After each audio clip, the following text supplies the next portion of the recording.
Good morning friends, welcome to our YouTube channel. Sir GSTR 3B की जो return है उसको एसएमएस से फाइलिंग करने का ऑप्शन जो है वो कब से इनेबल होगा और उसको फाइल करने का क्या प्रोसेस है उसके विषय में आज हम लोग डिस्कस करेंगे।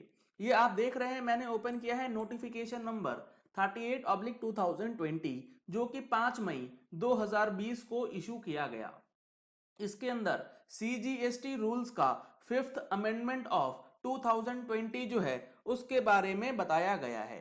इसमें क्या चीज बोला जा रहा है, in exercise of the powers conferred by section 164 of the CGST Act, the central government on the recommendation of the council hereby makes the following rules further to amend the CGST rules 2017।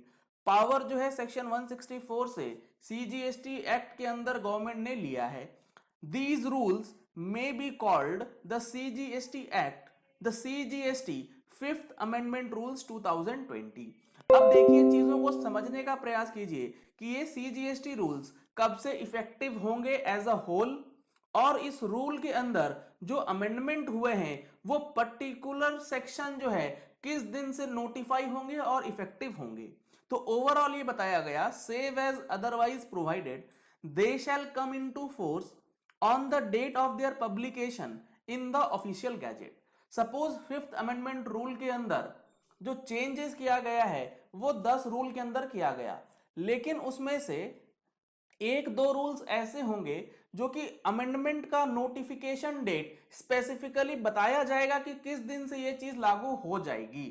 अगर एक rule के अंदर ये चीज नहीं बताया गया और ओवरऑल ये बताया गया है कि जिस दिन से ऑफिशियल गैजेट में पब्लिकेशन है उसी दिन से लागू हो जाएगा। अब यहां पर चीज को समझिएगा, ये जो फिफ्थ अमेंडमेंट रूल है इसके अंदर जो पॉइंट नंबर 2 है ये कहता है, in the central goods and service tax rules 2017 hereinafter referred to as the said rules with effect from 21st April। यहां पर स्पेसिफिक ऑलरेडी कर दिया इन्होंने कि 21 अप्रैल 2020 से इन रूल 26 इन सब rule 1 after the proviso following proviso shell be inserted. Rule 26 सब rule 1 क्या है देखते हैं अभी हम लोग, लेकिन प्रोविजो क्या इंसर्ट किया गया, provided further that a registered person registered under the provisions of Companies Act shall during the period from 21st day of April 2020 to 30th June shall be allowed to furnish the return under section 39 in form GSTR 3B through electronic verification code. मैंने आपको ये provision क्यों बताया जबकि इसमें SMS की कोई बात नहीं थी? मैंने आपको ये प्रोविजन इसीलिए बताया है ताकि आप चीजों को समझ सके कि कोई एक चेंजेस कब से लागू होता है। अब देखते हैं, इसका एनालिसिस करते हैं। पॉइंट नंबर 2 स्पेसिफिकली बता दिया गया कि 21 अप्रैल 2020 से लागू होगा। सपोज यहां पर ये लाइन नहीं लिखी होती विथ इफेक्ट फ्रॉम 21 अप्रैल 2020 और ये सिंपली यहां लिखा होता in the CGST rule 2017 in rule 26 in sub rule 1 after the proviso the following changes will be inserted। तो क्या मतलब होता, तब ये मतलब हो जाता जिस दिन ये नोटिफाई हुआ, जिस दिन ये ऑफिशियल गैजेट में आया 5 मई 2020 उसी दिन से ये लागू हो जाएगा। नंबर 1। नंबर 2, ये लाइन तो यहां नहीं लिखी होती विथ इफेक्ट फ्रॉम 21 अप्रैल, लेकिन यहां लिखा होता to be a date which will be notified later. तो आपको यह समझना पड़ेगा कि ये 5 मई से भी लागू नहीं होंगी, ऑफिशियल गैजेट में तो आ गया लेकिन वो लागू तब होंगी जब इसका नोटिफिकेशन अलग से निकल के आएगा कि इस पर्टिकुलर प्रोविजन को इंप्लीमेंट किया जा रहा है। तो 3 बातों को समझना है कि सीजीएसटी रूल आया किस दिन, उसमें कोई स्पेसिफिक डेट मेंशन्ड है या कोई लेटर डेट की बात कर रहा है।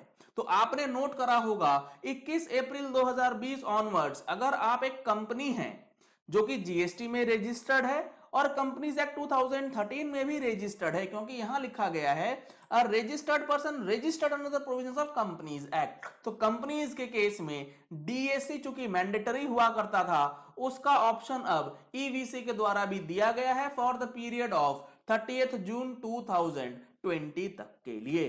अब देखिए, जो चीज मैं आपको बताना चाहता था कि एसएमएस के द्वारा अभी तक चालू क्यों नहीं हुआ या कब से होगा।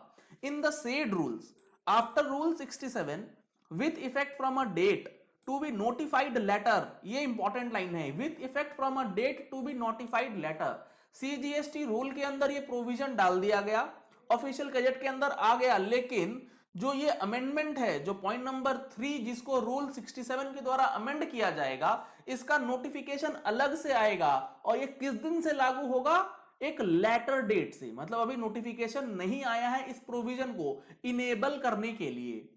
The following rule shall be inserted. क्या रूल रहेगा? Rule 67A, manner of furnishing of return by short messaging service facility, SMS facility के द्वारा।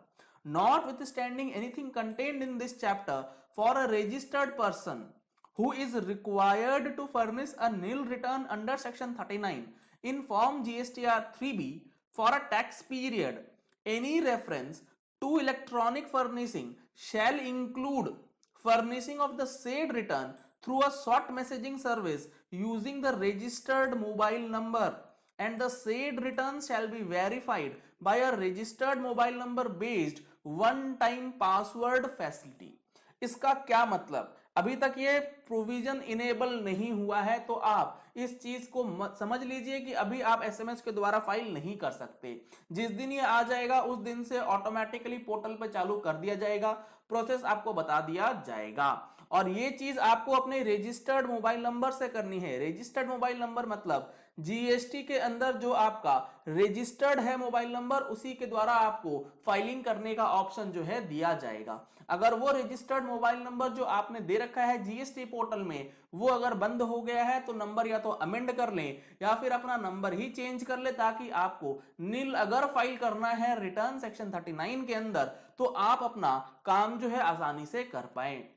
और यहां पर एक चीज मैं आपको बता दूं, यहां पर सिर्फ और सिर्फ जीएसटीआर 3B की जो नील फाइलिंग है उसकी बात करी गई है और किसी रिटर्न की बात नहीं की गई है। सेक्शन 39 के अंदर बहुत सारे रिटर्न दी गई है, यहां पर सिर्फ और सिर्फ स्पेसिफिकली 3B की बात जो है वो करता है।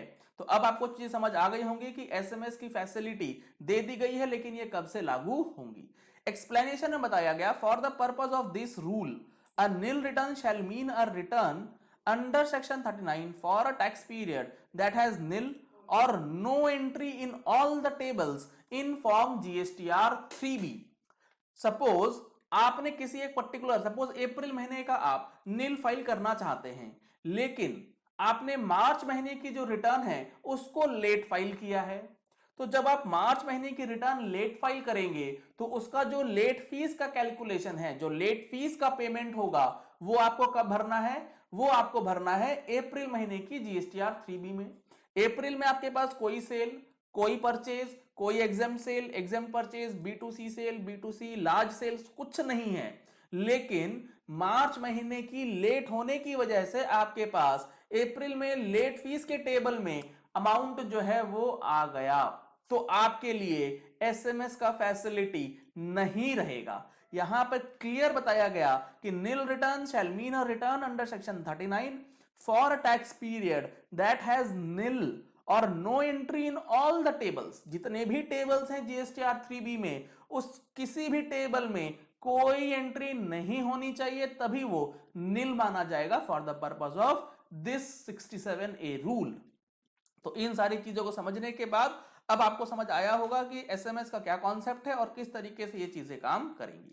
चलिए इस वीडियो को यही एंड करते हैं। आशा करते हैं कि आपको ये वीडियो पसंद आया होगा। अगर आपको ये वीडियो पसंद आया तो इस वीडियो को लाइक और शेयर करना मत भूलिएगा, ताकि मैक्सिमम लोगों तक इंफॉर्मेशन पहुंच जाए कि जीएसटीआर 3B एसएमएस से कब फाइल होगा, किनके लिए फाइल होगा, किस सिचुएशन में वो वैलिड रहने वाला है।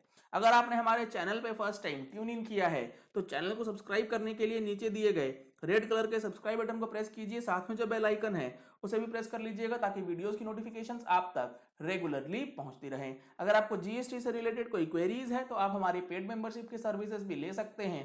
ज्यादा जानकारी के लिए कॉन्टैक्ट नंबर्स वीडियो के डिस्क्रिप्शन बॉक्स में दिए गए हैं, या फिर आप हमारे वेबसाइट gstplatform.com पे विजिट कर सकते हैं और उसका जो कॉन्टैक्ट अस का सेक्शन दिया गया है उसमें जाकर के आप अपनी क्वेरीज मुझ तक पहुंचा सकते हैं। Thank you and have a nice day.